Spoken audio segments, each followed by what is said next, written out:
Amazon, Facebook, Apple, Microsoft, including Twitter and Google, owned by Alphabet. Doesn't that sum up your day? Think for a moment, how many times were you directly or indirectly connected with these names in the last 24 hours? These names are also the Big Five or the Big Tech. Simply put, they are the giants of today, the technological behemoths that now dominate the digital world. How big are they?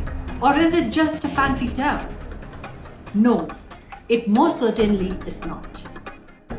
This headline from The Guardian, based in the UK, might actually be true. Apple, Google, Microsoft, Amazon, and Facebook have a net worth of just under 8 trillion. Only 9 countries in the world have a total wealth more than that. How about that for size? The problem isn't really about the wealth, but more about what it has enabled in the past and will enable in the future. Seen as the pioneers of a digital revolution, these tech giants have been under the scanner for monopolization. Not just the market, but are you aware the monopolistic power is sometimes extended to interfere with democratic processes and internal politics of a nation? You may wonder, how can that be possible? They're just tech companies. Imagine you only see one post supporting one particular candidate in an election process, while his opponent can only be seen making trouble. You will believe what you see. That's the new order, right? If one candidate appears much more sincere and composed than the other, that's who you will vote for. Not even once would we come even close to hearing what the other guy had to say. If he is too loud and hard to contain, big tech will just deplatform. Now, without a Facebook, Instagram, or Twitter account, there's pretty much nowhere you'll see him. Problem solved? No, problem begins. Who are these companies to decide who wins or loses? Who are they to decide what we consume and what we don't? Who are they to ordain what advertisements will show? And most importantly, who are they to decide who I vote? Unfortunately, this is not a one-off instance. Here are some instances to bring you up to speed. Do you remember the Snowden revelations, where Edward Snowden popped the lid on an extensive surveillance program aided by Google, Facebook, Amazon, AOL, and Twitter? All based on data, all based on monopoly, all based on apparent deception. A few years later, these same companies were pulled up for their role in allowing foreign interference in the 2016 US elections. The idea was to increase political discord in the United States of America. Again, Cambridge Analytica came to light with its role in influencing the Brexit referendum, the process for which started in 2017 in the United Kingdom. Of course, that now infamous portrait on the wall never leave our memory. Last year, we learned of Facebook and Twitter blocking articles accusing the now President Joe Biden's son, Hunter Biden, of alleged use of his father's political influence as a VP of the USA. This year, Facebook decided to revolt against a policy decision of the Australian government by preventing users from sharing any news links. Still think big tech have no power? This is dangerous. Remember France.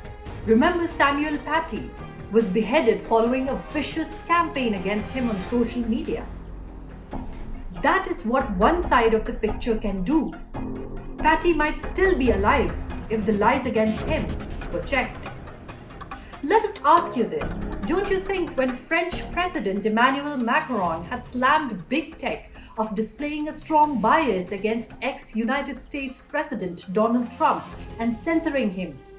I don't want to live in a democracy where the key decisions and the decision to, at a point of time, to cut your mic, to be sure that Ben is not in a situation to speak anymore because of his speech, is decided by a private player, a private social network. How is that wrong? How is that not absolutely justified? Now, are you aware of something very similar afoot here in India?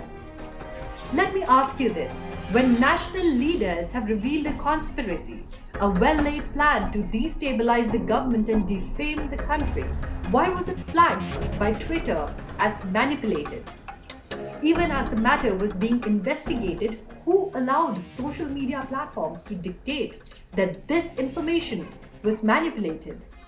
Why did it not remain neutral and impartial? What about free speech?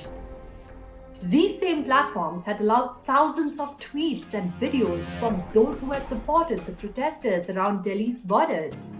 Where was this authority then? Why were the accounts suspended only after the violence had occurred? Was some sort of objective achieved? Videos of self-proclaimed experts claim that steroids may be used at home to treat COVID-19, even as they may be adding to the black fungus infection. Was this information not dangerous? Why does this bias continue to persist in these companies and their India operations? Is there another sinister plan afoot?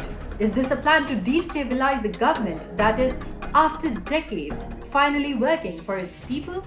Tomorrow, if allowed unchecked, what if these giants decide to censor important information related to the pandemic?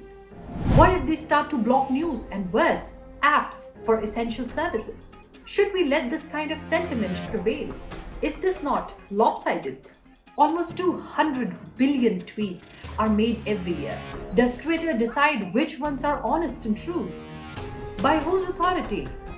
Even if it does, do you think it does not favor a particular kind of information, the more liberal kind?